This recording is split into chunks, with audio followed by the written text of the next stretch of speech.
Welcome to Chats with the Rat. Today we're speaking with Wild Abandoned community member Bruiser Bunny. I'm your host, a Salty Rat, and we'll have Bruiser introduce themselves. Go ahead and say hello, Bruiser. Alright, hello guys, my name is Bruiser Bunny. I am a streamer on Twitch, obviously. My content normally is scary games, you know, stuff like Resident Evil. I play a lot of indie games like Welcome to the Game, Parts 1 and 2. And I also every so often play stuff like Borderlands and just mainly in that category. I've been a furry for about 5 years, I'd say, but now I'm actually more open about it. My hobbies include gaming, obviously, streaming. I'm a huge fan of like classic slasher movies, and I'm a huge metalhead. Oh, that's exciting. Explains the persona at least. Yeah. So actually, fun fact about my persona, it is literally based off of my appearance in real life. Ah, so you've got a little bit of that. It wasn't so much as that you adopted a persona and you started modeling yourself after that. It's more that your persona is just you, but a bunny. Right, and the only difference is the nose piercing. I might get one soon here though in real life, but I kind of wanted to make mine more unique, you know, because not throwing shade at other bunny personas, but most of them, they're like the cute little, you know, petite looking ones in the, you know what I mean? So like you didn't want to go with the stereotypical Lith bunny, right, or like the crazy wild druid of the forest hair bunny. You're a little bit on the trunk side, and that's good. I like that. And like even the name itself is symbolic. So like the word bruiser, people mainly use that word for like, you know, people who are tough, maybe rough around the edges, more hostile. And when people think of bunnies, they usually think of someone sweet, innocent, you know, really caring. So basically, the reason I chose that is because I can be sweet, innocent, you know, your best friend, but you mess with me, my friends or family, and I can be your worst nightmare. All right, I like that. So it kind of reminds me of like I don't think the protagonist, but like the supporting characters of a lot of slasher films that I see. Right. That not so jock in the corner that kind of knows what he's doing and probably will make it to the end of the movie. Maybe we'll see. Oh, I probably wouldn't. I would. Gone, destroyed. Oh hell, boy. I'd probably get knocked off within the opening credits. Oh, wait, you're the intro death. Yeah, I'm the intro death. Oh no. No. All right, well that's exciting. All right, since Salty Rat's a gaming channel mostly, both on YouTube and Twitch, let's start with that real first question. Obviously gaming's a big part of what streamers do. What games have you played, either like recently or like it can be way in the past, that had like an impact on you and kind of like shaped you to what you do now? Mainly I haven't streamed it yet, but a game I planned on streaming just because it resonates a lot with me. Have you heard of a game called Life is Strange?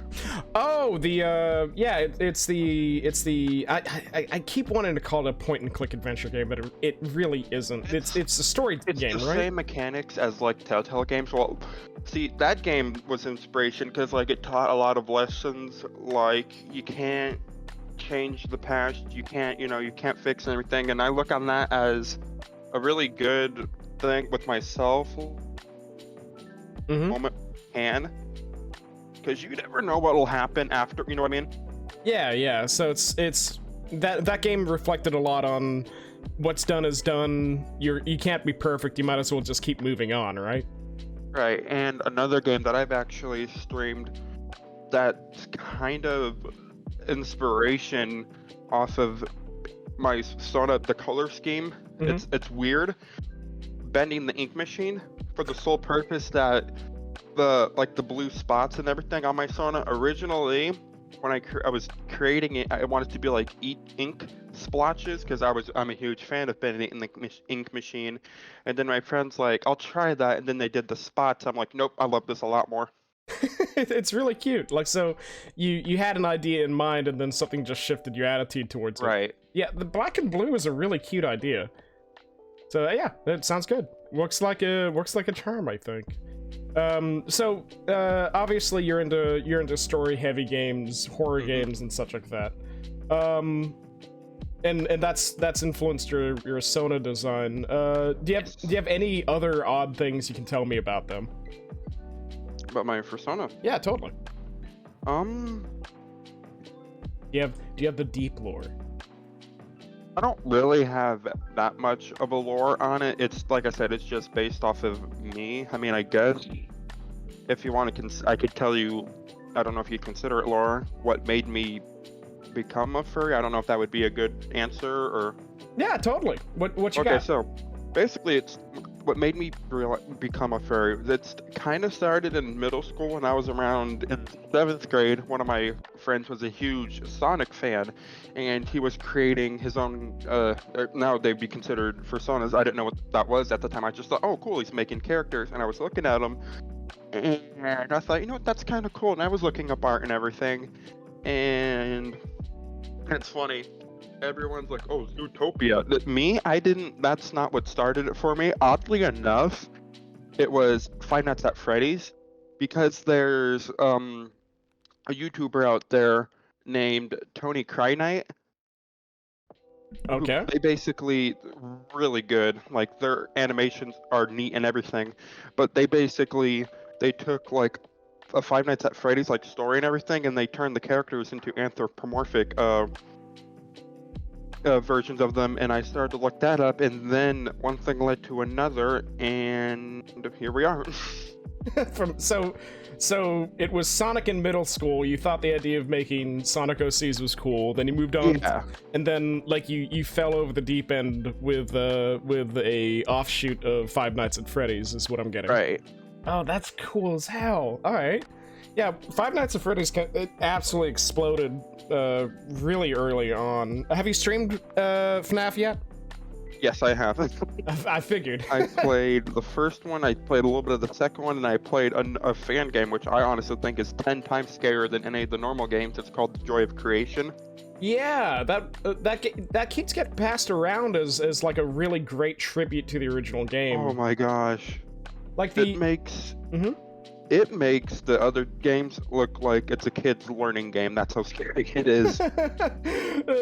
Oh boy, like I know like the recent one, Security Breach, didn't get a whole lot of love because of I think it was I don't think it was a poor release. It was a rushed release. We'll see. Not throwing shade on anyone. It's just I think it was a bit of a double-edged sword. It's kind of like what happened with Cyberpunk.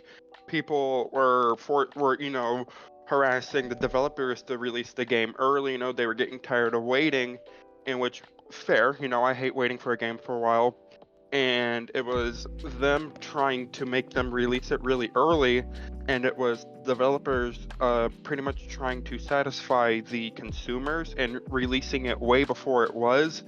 So it's like you want it to release early, so you kind of get what you pay for. Ah, got it. So, do you think the game's gonna get polished up as patches come in, or? I mean, I've seen some patches, but when I streamed, it was so broken that I was like, I can't. I just no. What do you think about the 1 minute 30-second speedrun of Security Breach? I'm gonna be real, I didn't even know that was a thing. That's fair. You should definitely take a peek at it because it's nuts. But it uses the base patch where I think they do something where they glitch out of bounds and they're able to go ahead and skip like a check that would see if you were on the final hour, and they just leave.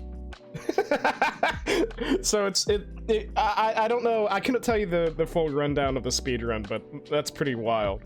What did you think about the did you play Pizza Simulator? Speaking of FNaF yet? I actually wanted to. A lot of my viewers recommended it to me, and isn't that's the one where I'm pretty sure you make your own pizzeria, you can get stuff, and you can get animatronics, and there's like a secret mini game where it's like the normal where you look through the cameras. Yeah, it evidently never released telling itself that it was a horror game, right? But like the simulation was like the forefront of the game. It didn't show anything scary. It was this sim at the end of the day.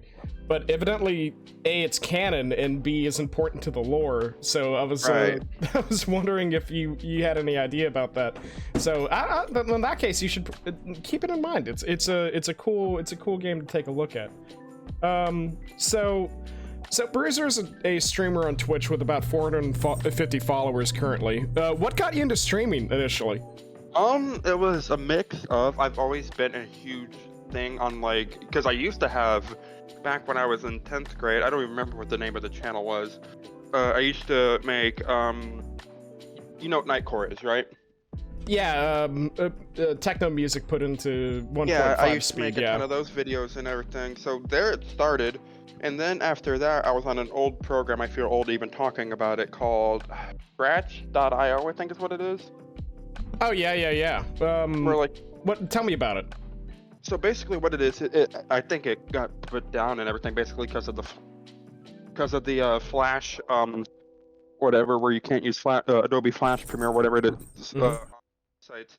But you can basically create stuff. Like I've seen people make stuff like their own versions of like FNaF games using custom art and everything. It was a really neat program. I mainly used it for a bunch of like custom characters for different stuff, so like Naruto and stuff like that. And that's, for a while, that's where it was. And then the main reason I actually streamed, originally it was mainly to get over like my social anxiety and my self insecurities. When I first streamed, I honestly did not think it was going to really go forward that much, but then I blinked and next thing I know I was an affiliate. I'm like, all right, well, I might let's see how far this goes. And one thing led to another, and within the 2 years I've been streaming off and on, I've had like 445 followers, which is nuts. That's a big. So how long ago did you get started with streaming? I can't remember the exact date, but it was about 2-ish years, give or take. When did so? What was like your first few games that you played on your channel? What did you say? Hey, this is what I'm gonna stream. This is what I'm gonna do. Well, the first games I started to stream, it was just randomized. Like I played a lot of Skyrim, heavily modded. I did that. I played an older Steam game called Cry of Fear.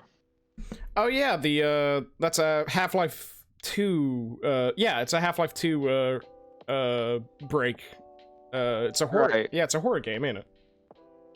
And then a lot of people I've noticed that while a lot of people were watching my streams when I was playing Skyrim and everything, a lot of people enjoyed more of my scary games I played and everything. And I thought, okay, let's test something. So I just basically did experiments where I'd play something random, like I play Call of Duty one night, and then I'd play something like Slender the Arrival the other night. And I noticed that more people were watching the scary games. So pretty much it was, oh, okay, well, you guys like this more, let's try it. And it was also the aspect of, again, I'm a huge slasher fan and everything, and I love a good scare. So I thought, why not? That makes sense. Do you think the horror genre has been a little bit, I want to say, thin up until I guess like the explosion that Slender, the 8 pages Slender Arrival FNaF started up?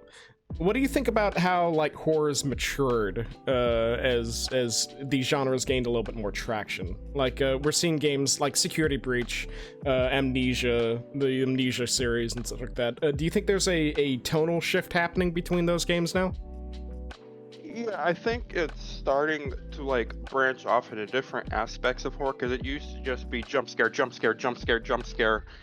Now you got stuff like psychological horror, so games like Amnesia, games like if you want to consider a horror game, Until Dawn, and then you got games that are survival, so stuff like Dead by Daylight, Five Nights at Freddy's, the newer game called VHS that's coming out, and it's kind of neat how it's just kind of, there's now branches of horror games, because it used to be just one.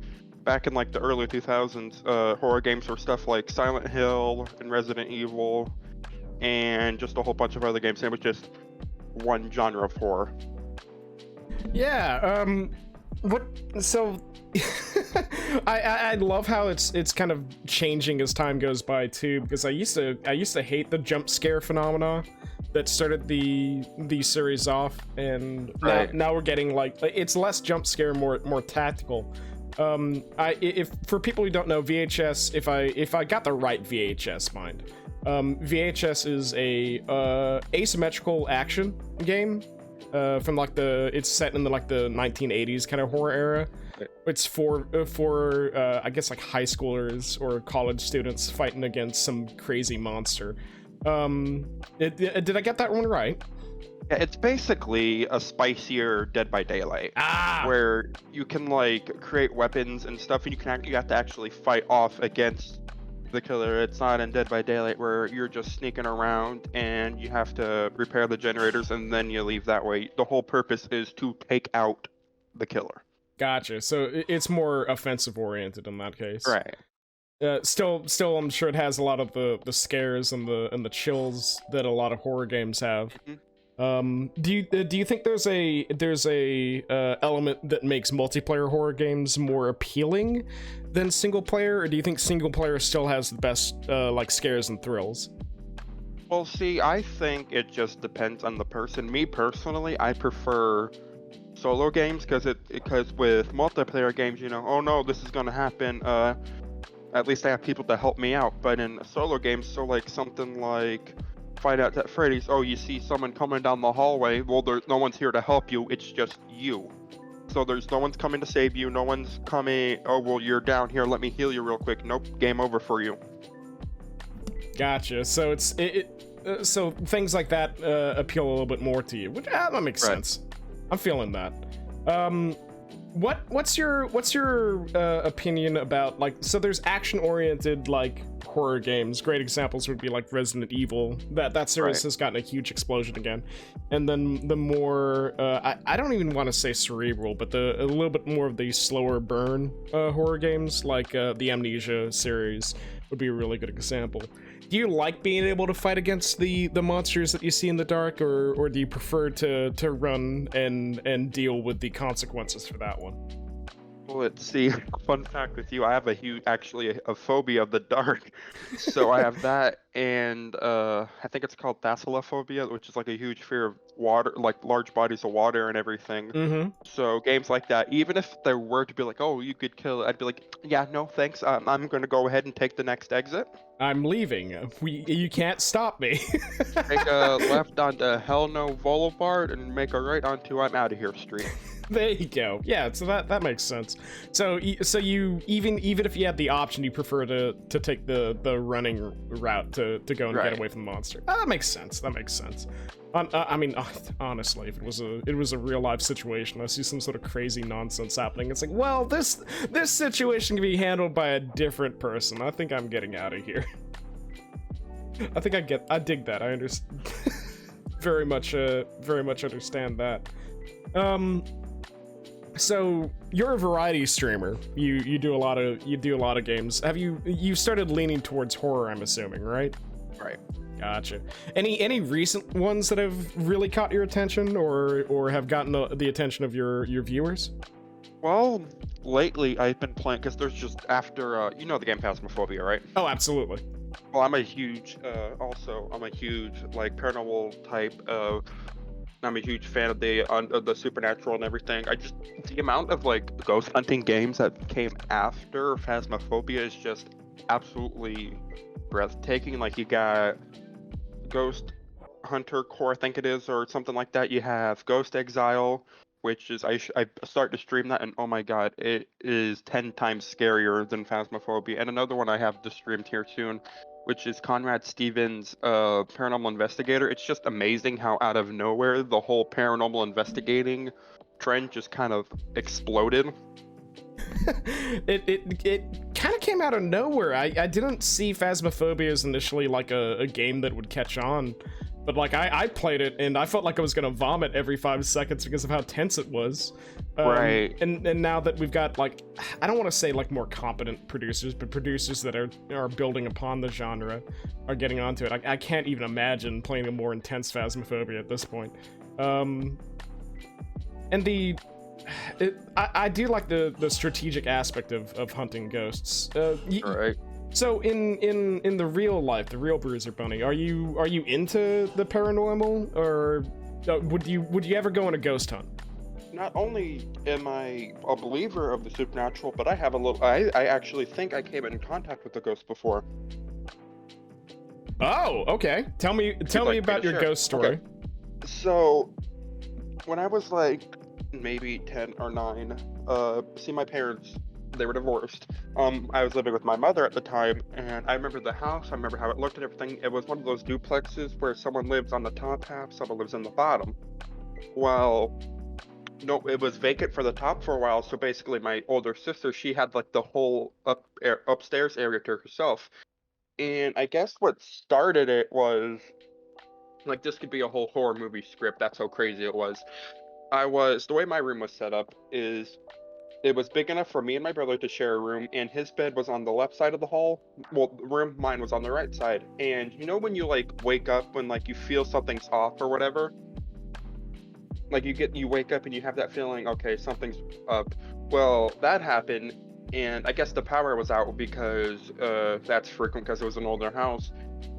And at first I thought it looked like my blinds that were moving back and forth, you know, the classic plastic looking ones. Well, when I went to check, I noticed that it was just kind of like hovering, and I thought, that's not right. And then I saw it like dart out real quick by the doorway and then come back and then go back and forth a couple times and then just stand there.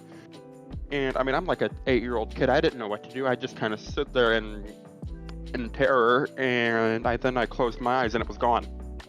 Oh. And then afterwards, because I told my mom about it, I love her.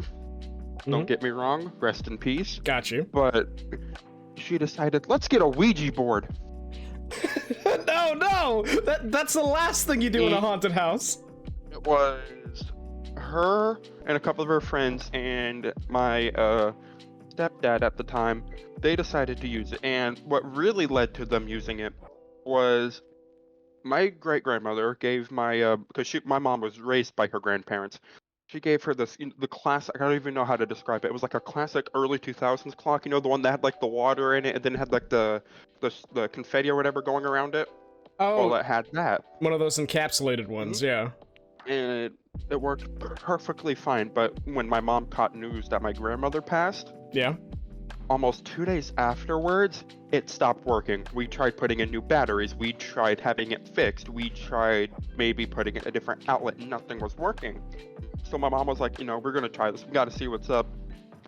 Literally not even a day after my mom used it, everybody in the house, except my brother and my half-sister, because they were out with friends and everything, we got sick for no reason, just out of the blue, like extremely sick. Oh. And then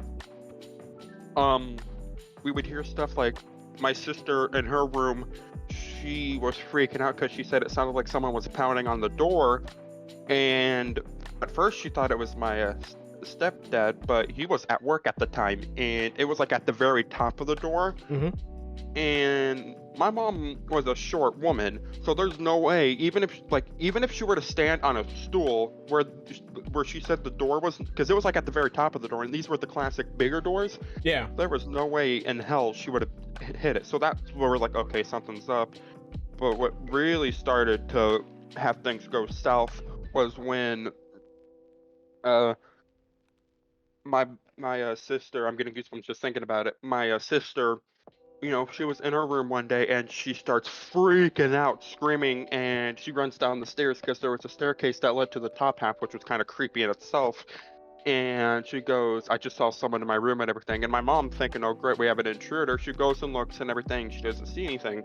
And my sister described someone who took up half of the wall with the shadow, and she described like someone just came right out of the Victorian era. Top hat, she could make out like a coat and a cane and everything. Oh, classical ghost. Okay. And then what was finally the last straw was when my mom, she noticed, and looking back, I don't know, it was probably more than likely could have been a portal or something. In the right corner of her room when she'd go to sleep, she noticed like this really dark circular shape. and we thought maybe it's just a shadow of something, but no, it almost looked like it was moving. And one night she just thought whatever, and she was sorting through laundry and everything. And now, mind you, my mother grew up in Detroit, Michigan, in the 90s and everything, so she was a tough person to scare. I've never seen her run out of a room and look so terrified before, because she said, and I quote, "I seen something that looked 7 foot tall with horns." Oh, forget that. So as soon as we did that, we were packing up and everything, and my stepdad heard about it. He was like, "No, we're moving down to..." So, But yeah. So the entire family was like, well, that's enough of that. I think we're getting out of here. Oh, that's such a cool story, though. Oh, jeez. I feel like everyone that I haven't. This is an interesting thing because we haven't had anyone on the show talk about like paranormal events. So this has been incredible. This has been very cool. But I think the majority of people have had something spooky happen to them. Right. Right. Like there'd be stuff like my mom couldn't find her keys or something, and they'd be somewhere random, like they'd be in the bathroom sink, or I couldn't find my shoes, and they would be in the fridge or something like that. So you had the spooky ghosts and a couple of prankster ghosts just doing whatever. Right. God, how did they get the fridge open? Oh well, they're ghosts. It doesn't matter. Boy. So interesting backstory. Absolutely love it. Back to streaming, back to gaming and all that. Right. So you mentioned you had a break not too long ago. And your viewers were quick to welcome you back. Right.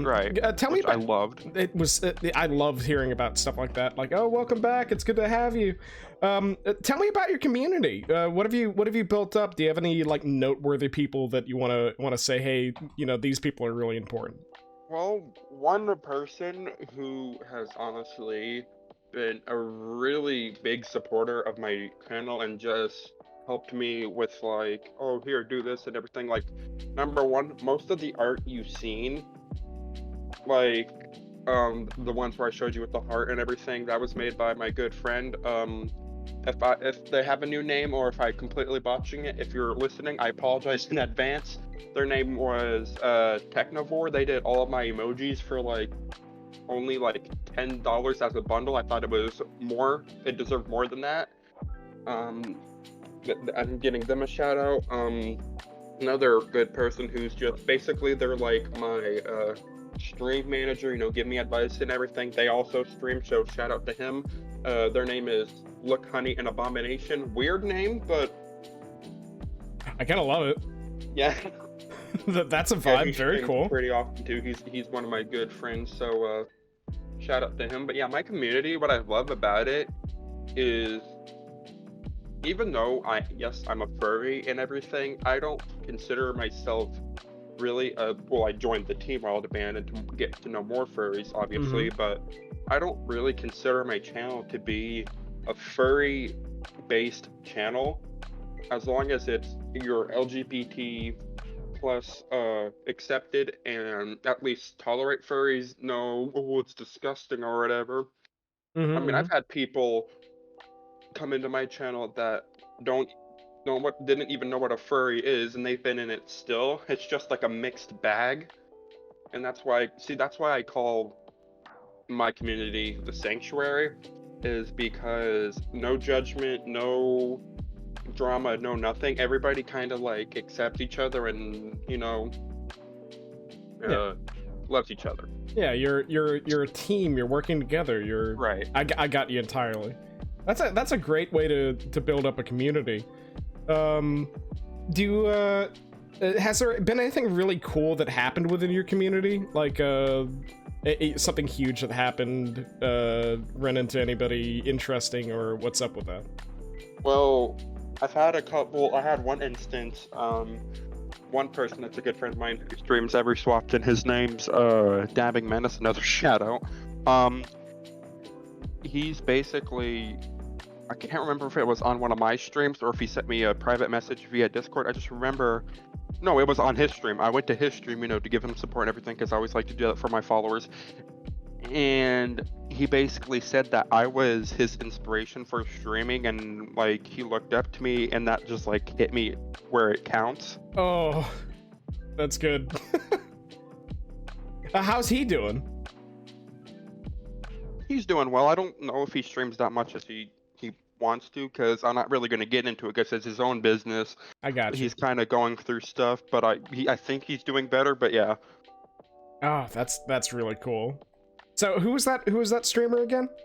Their name is Dabbing Menace. I really like the usernames in your Yeah, I community know. so far.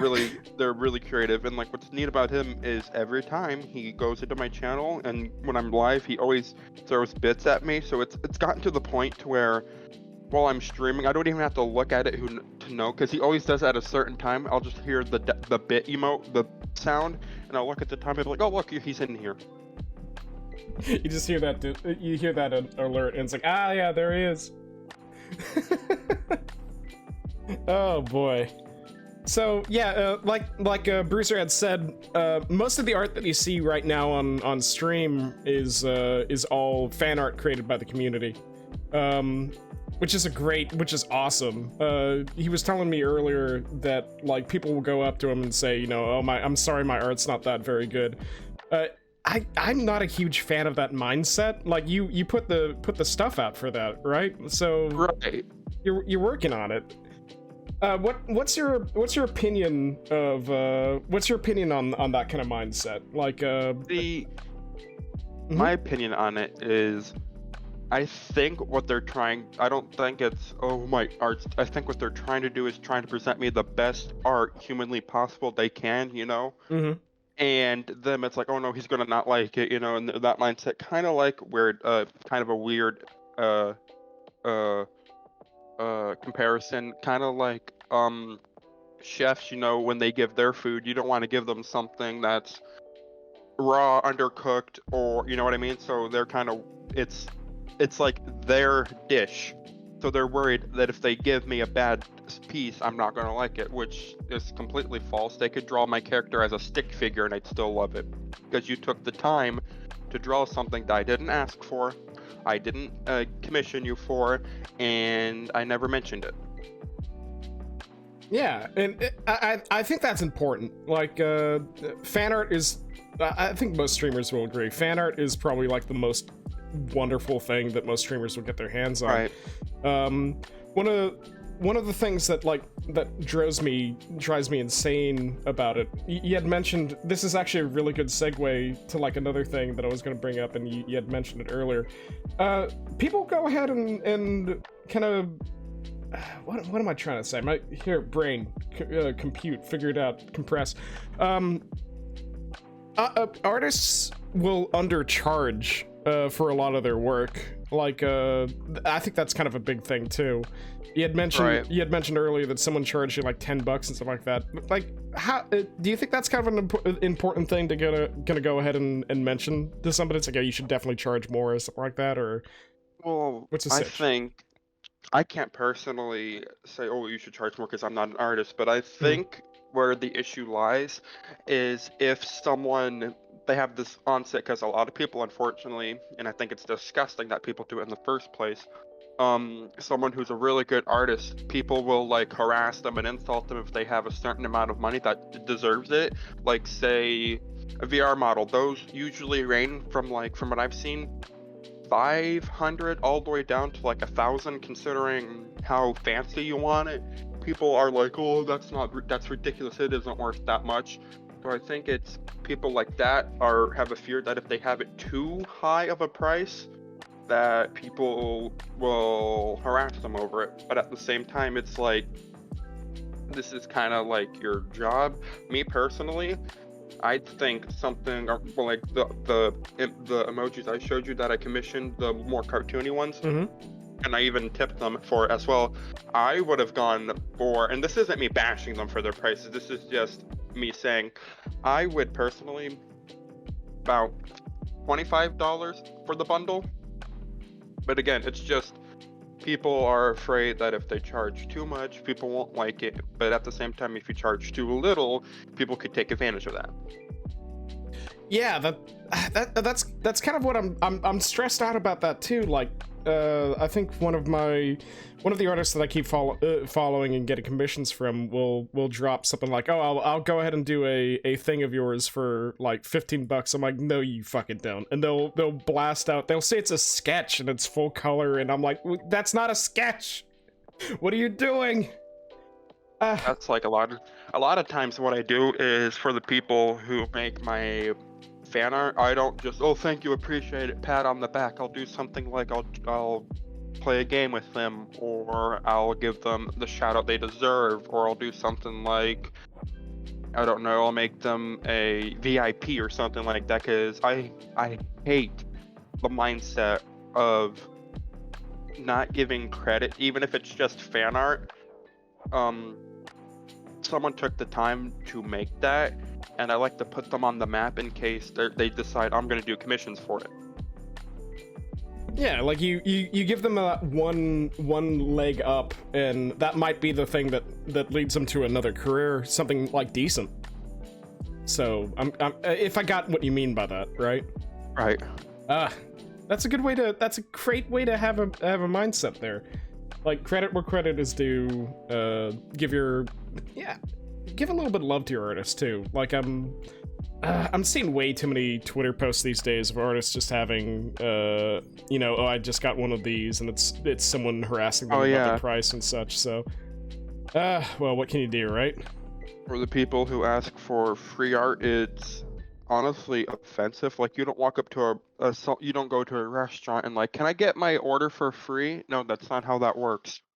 Yeah. Now, if it's something like a raffle, or if someone's like, oh, I'm trying to give my art out, just to put themselves on the map, it's like, okay, cool, free art, nice. But the worst thing you could possibly do is ask an artist for free art like that. Yeah, it devalues their work, and a lot of these people work hard. So I'm kind of with you. It's really kind of like the same thing with. I think this is every content producer will run into that. Let's pull back to you and get back to that. So you're a member of Wild Abandon. When did you start with the team? Well, actually, I started about 2 to 3 years ago, but like I said, around that time, my mind was not in the right mindset. Oops, sorry about that. I had a ton of things going on at once, and it's like, look, I need to reevaluate myself. I need to take a break. And originally, I didn't plan on streaming again until I've noticed all the fans that were still watching me, they were missing me and everything. I'm like, you know what? Let me go back. And then, see, also Defuse Moose. Shout out to him, because technically I shouldn't have been able to go back, but he understood the situation and everything, and it was basically a last chance thing. If I leave again, that's done. And I'm grateful that he did that,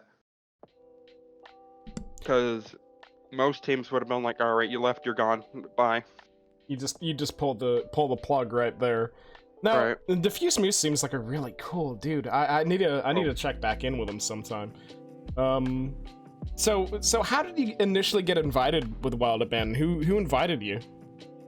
Well, actually, I didn't really get invited. It's been a thing I was kind of looking at for a while, and the team I'm not gonna really mention them because I don't want drama, and it's not that I'm saying this to like make them feel bad or anything. The original team I was with, it felt like it was more of a popularity contest between the streamers. It wasn't all right, team, let's get together and do something as a community. It was basically fend for yourself.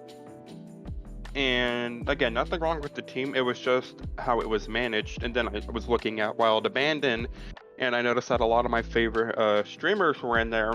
And I just seen these posts about game nights, community charity events, and I'm thinking, you know what? I think I want to try that. I want to try to become part of that community. And it's been working out well for you, huh? Yeah, there has been some trial and errors, but I mean, what are you gonna do? Nothing. It's not always gonna be 100% perfect. It's one of those things where if you can't just expect a Twitch team to just work for you, like you can't just, oh, I'm part of the team now, let me just self-promote and everything, because that's what I used to do as a bad habit. I Mm-hmm. didn't get involved. You can self-promote till the cows come home. If you don't get involved in the team, go to other streamers, raid, show appreciation, get in community events, no one's gonna really know who you are other than just that person who self-promotes. Mm-hmm, mm-hmm.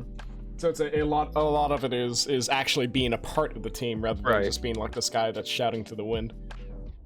Right. That makes sense. That makes sense. So what about your stream setup? How do you manage your stream so far? Do you have like 2 monitors? Do you keep an eye on chat I through your phone, have or a single monitor, Mm-hmm. and a lot of my stuff, I don't like. I planned on getting commissions and everything here soon for like custom alerts and everything. A lot of it is just basically I planned some of it, like I started a stream starting soon screen and everything, and I added music and I added clips for highlights and everything. But most of it's really just I kind of treat it like one of my friends actually gave me this advice. And I think it's really a really neat piece of advice and really good. Basically, treat it as like a custom character. You know, you'll have times where, oh, let me try this idea, and then you try it for a little bit, and it's like maybe that won't work, and then over time you'll finally come up with a design and everything that works, and you stick with it. Yeah, I've done the whole redesign a few times on my channel as well. So I feel that you figure out how much of the game do you want to go ahead and like highlight, how much is for your community and all that. Right. It's tough trying to settle on a style. Speaking of style and stuff like that, how you styling your channel these days? Does that have a theme to it? Like what's your interest with that? Really, mainly the theme is I'm trying to have my alerts a bit more aiming towards like my personality. You know how I'm a huge fan of heavy metal music and stuff, and so like when someone follows, I have a royalty-free electric guitar thing that plays, and I have this thing set up where when they follow a bunch of, I think it's called the emote explosion, where like a ton of emotes just kind of explode. Mm-hmm. Yeah, like the big parade thing that they do, yeah. Yeah. It used to just be, I would take random stuff and just put it in there like that, but now I'm kind of evolving into more of a theme. Ooh, so are you still going to be holding on to the guitarist metal head kind of deal, or are you moving on to something else? I'm going to stick with that, and like I have, when I start my stream, I have just random metal music playing in the background while it counts down to while I'm streaming. Like I made a whole playlist and everything. All right, yeah, makes sense. Any particular bands catch your attention with that? It's funny because I can literally go from something like Evanescence and then go all the way down to something like Slipknot with like 2 seconds. That's a jump. Mainly I've been getting into stuff like getting back into bands, because these are bands I grew up when I was younger, and now they're coming back. So stuff like Killswitch Engage, As I Lay Dying, you know, Slipknot and everything. It's neat that they're bringing in more music. I didn't expect Slipknot to ever come back after, I think it was like the mid 2000s or something like that, and I think did they lose a member, or? Yeah, they lost. One of their members passed away. I think it was from a medical condition. Paul Gray is what his name was. He passed away, and you can tell the main singer, Corey Taylor, who's also the singer for Stone Sour, he just wasn't at the right mindset, because I mean his best friend, who he considered a brother, passed. I mean you can't just recover from something like that. Ooh. And then I'm gonna be real, when I first saw them I thought, oh, it's not gonna be that good because they're an older band and everything, but no, it's most bands nowadays, some of them, unfortunately, what they'll do is they'll play the way they sound, the way fans want them, which isn't a bad idea, but mainly you're doing it for you in a way. So you'll see bands that used to be, you know, extremely heavy and everything, and then you see them on a pop station. It's like, wait, what? Classics from the 90s or something like that, yeah. Do you have any, as far as heavy metal goes, I do still want to touch on this because that's a genre that I absolutely adore. Do you have a band, if you could go ahead and make like a recommendation of like a single band, it's like, hey, check these guys out, which one would it be? Seven Dust, without a doubt. The reason I like them is it's like a perfect band to introduce someone into like modern style. It's considered new metal because the singer, he's one of those people who can make one of the most hardcore heavy bangers you can think of, which is, he doesn't really scream, but he's got like that bit of a growl to his voice, like a raspy thing. He can go from something extremely heavy or make a song that's more monotone, more relaxing. That's why I think it's a perfect intro band. As someone who's normally used to bands like Iron Maiden, Megadeth, stuff like that, it's not one of those bands where you start playing and, oh my gosh, it sounds like two grizzly bears getting into a fight. Yeah, no, some bands do sound like that. I think other comments, I'm gonna go and take a quick look to the side. Someone mentioned Killswitch Engage, someone mentioned Iron Savior. It seems like we got a couple of metalheads running around here too, so yeah, I got you there.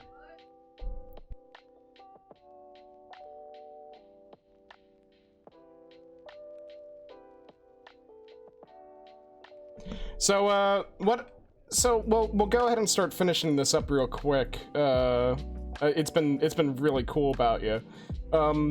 Back to streaming and all that. So, how you set things up and all that. What's the challenging parts of streaming that you've run into so far? Like, did you have to make any adjustments as you go along?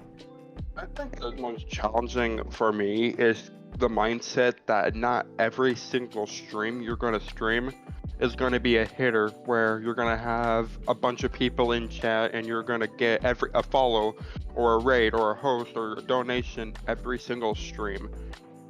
Like, you have to start somewhere, and I think that's the mindset that kind of made me get away from streaming, because it was to the point to where I had so much in self-insecurities. I'd be like, oh my god, I lost a single follower, what's going on? Everybody doesn't like me, and then my mind wanders, and it's like, you get to the point to where you're streaming out of fear that you're not going to be able to talk to anyone, no one's going to be there. That's what my biggest struggle was just overcoming that, and just, all right, stream and treat it like you have 60 people in the chat. Comment when you can. If people are in the chat, cool. If not, just keep doing commentary, because no one really wants to see someone stream and not talk on a playthrough. If they wanted to, they could just go to a long play YouTube video. You gotta keep having the mindset you've got 5,000 people in the audience. Right. Yeah. That's something that a lot of people have told me and have emphasized as well. It's gotta be, you gotta act like you're the biggest thing in the world, or no one's gonna start believing that. Yeah, because I've had people who telling me, oh, I started streaming and no one's really going into my stream, and I'll be like, well, how long have you been streaming?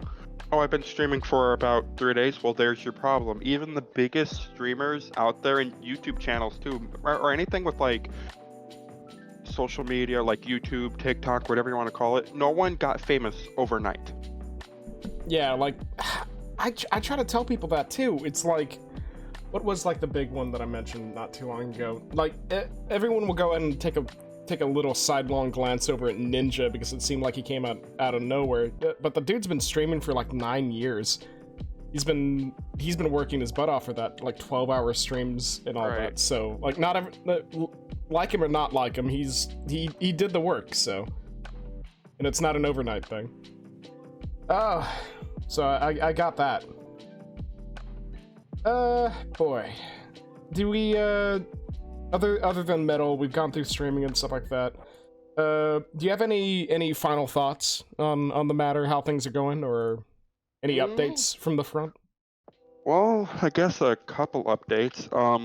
here soon. I'm planning on doing something for my channel to get it more community-based drive. It's been something I've been planning for a while, but with working like 5 days out of the week, I don't have an energy to think of it. I need to sit down and do a mental note on it. I plan on doing a couple of community night-based things. Like one night, this was based off of something I had in high school, like an anime club type thing, where once a week the community gets in, go into a voice call, and we just watch a couple episodes of an anime. PG-13, obviously. Something like that, or something like a community game night. It can either be on stream, off stream, a little bit of both, where I pick a game. Like a lot of people have been wanting me to get Jackbox Party Pack, or something like Cards Against Humanity, which will probably be off stream.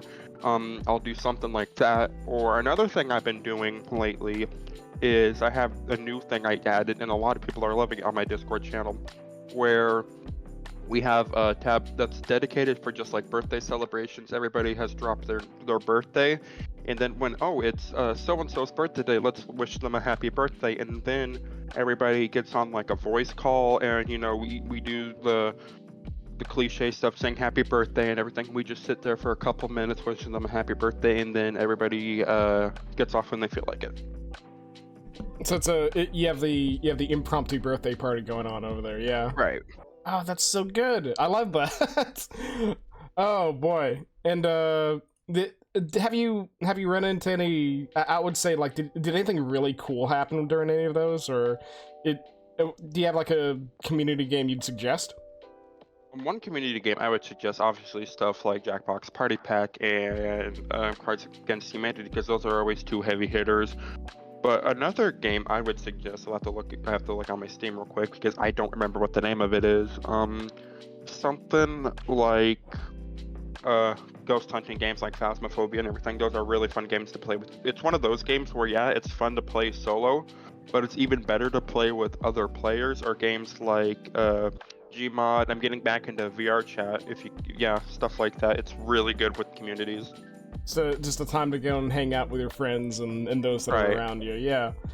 Well, that makes perfect sense, absolutely.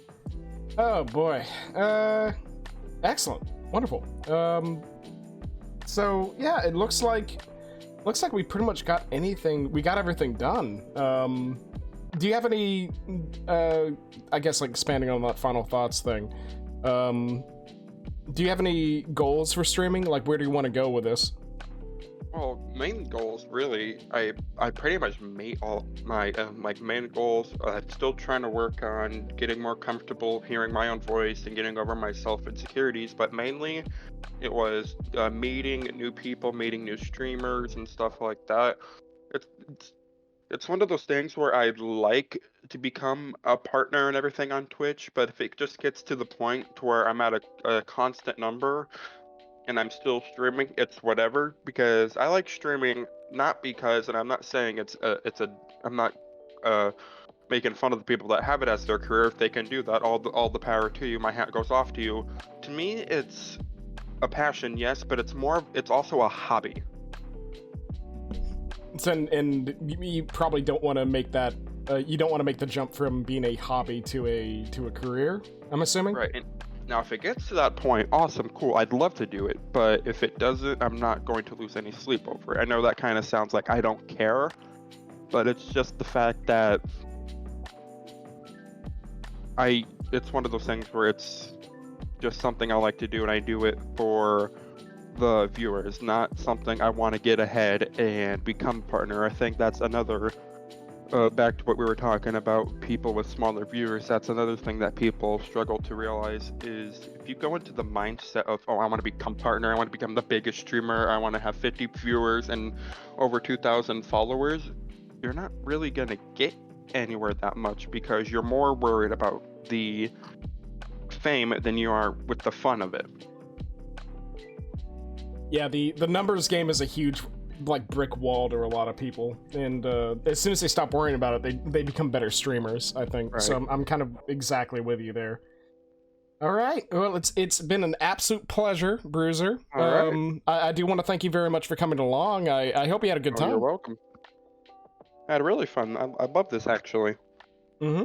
And for everyone else, thank you very much for watching Chats with the Rat. If you'd like to support Bruiser Bunny, go follow them on Twitch at twitch.tv/Bruiser_Bunny. They are a variety streamer that primarily streams horror games, right? And has a just a really outstanding metalhead vibe to it. If I got that right? Yes, that is correct. Solid. For everyone else, of course, as usual, if you'd like to go and support Chats with the Rat, you can always tune in to us over on twitch.tv/asaltyrat, or support us on Patreon, where we post these interviews early for viewers there, usually about a week before. Thank you very much again, Bruiser, and for everyone else, have yourself a lovely evening. All right.